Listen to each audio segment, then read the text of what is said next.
তোমার মেজ ডাকা তো মানে না, খুব মানে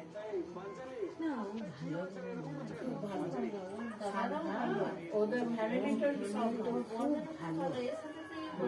এরকম আবিরের কাজকর্ম সব পেরিয়ে গেল।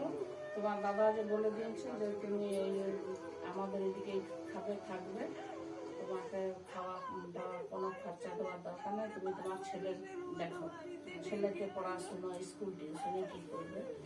তো ওই কোনোদিন বলেনি যে না আমি আমার মতন থাকবো খাবো, সবই তো আছে, গ্যাস আছে, হাঁড়ি কড়াই সবই আছে।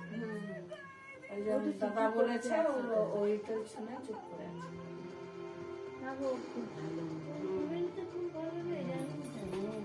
ফ্যামিলিটা ওদের খুবই ভালো, আর ঝুমা সত্যি নিজে খুব ভালো। ফ্যামিলি আমি দূরে রাখলাম, ফ্যামিলি নিয়ে তো আমি থাকি না, থাকি ঝুমাকে নিয়ে। সত্যি খুব ভালো। ও যে অত শিক্ষিত, অত যে টাকা ইনকাম করে, নিজেই তো নিজের রোজগার, তো কারোর রোজগারে খায় না। তাও ও দেখো একটু জোরে কথা নাই, একটু বড় গিদের নাই, কোনো নিয়ে কোনো কিছু নিয়ে অহংকার নয় যে আমার এই আছে, আমি শিক্ষিত মেয়ে, আমার রেজাল্ট খুব ভালো, এই কোনো দিন কোনো কিছু নিয়ে অহংকার করে না।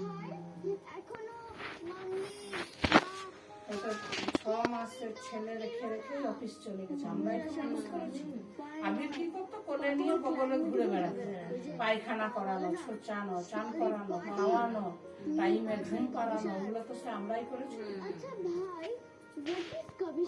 ওকে সব কিছু রেডি করে দিতাম, আবির বগলে ভরে নিত, নিয়ে শ্মশান দিকে চলে আসতো, পার্কে নিয়ে বসে থাকতো। আবির কি মানুষ করেছে? আমার ছেলে না, তার মধ্যে ছেলে কি জানি ভগবান